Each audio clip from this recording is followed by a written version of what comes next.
not only does the incompetent finance minister not know the inflation target, she doesn't know that you lock in low rates when you have the chance. Remember, the Prime Minister was saying, don't worry, we can double the national debt because interest rates are low. Yep. Glenn, problem is, I told him at the time that they should lock in those rates for 10 years or 30 years with long-term bonds. It turns out they didn't do that, and now $400 billion of that debt will roll over into these higher rates, forcing Canadians to spend more on interest than on health care. Why did he hire the worst mortgage broker in the world to be our finance minister? Here. The Honourable Deputy Prime Minister and Minister of Finance. Mr. Speaker, it's clear that the Conservative leader is in a grouchy mood today. And I think we all know why. The only thing he knows how to do is talk down Canada. And what he just cannot bear is the reality that thanks to our fiscally responsible economic plan, inflation is at a 3-year low. That's right. Inflation has been within the benchmark range for 4 months in a row. That's good news for Canada and Canadians. That's right. The Honourable Leader of the Opposition.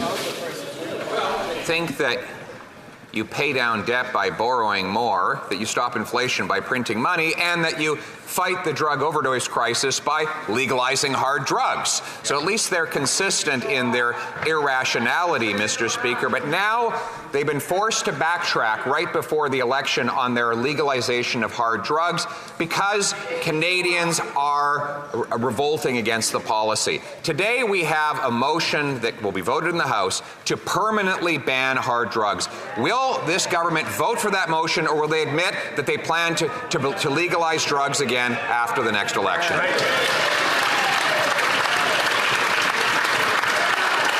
The Honourable Deputy Prime Minister and Minister of Finance. Mr. Speaker, the Conservative leader is wearing more makeup than I am today. Whoa. It's wonderful. Whoa. Colleagues. Here just got up and left.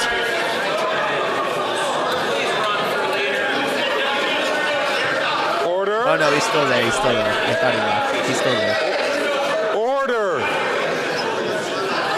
I'm going to ask the Honourable Deputy Prime Minister and Minister of Finance to withdraw that comment. We don't comment on the appearances of members. The Honourable Deputy Prime Minister and Minister of Finance. Mr. Speaker, I'm sorry, I withdraw that comment. Yes!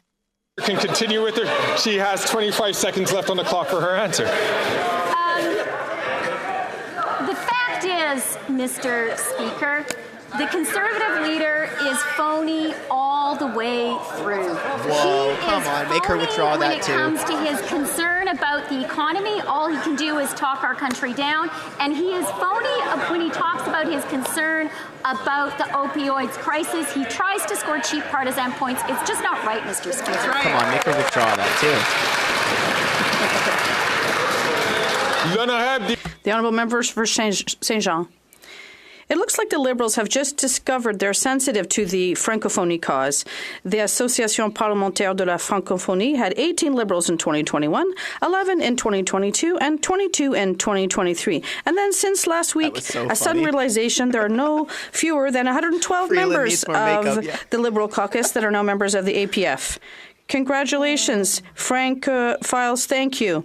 What an extraordinary commitment to the French language. But can we find out what the Liberals' priority issue is at the APF that explains this sudden commitment on their part? The Honourable Deputy Prime Minister and Minister of Finance. Mr. Speaker, I would truly like to thank the member across the way for her question, because our government and myself personally understand that the French has taken a step back in Montreal, in Quebec, and across the country. But I have to tell the member that I don't find this situation funny. It's not a joke.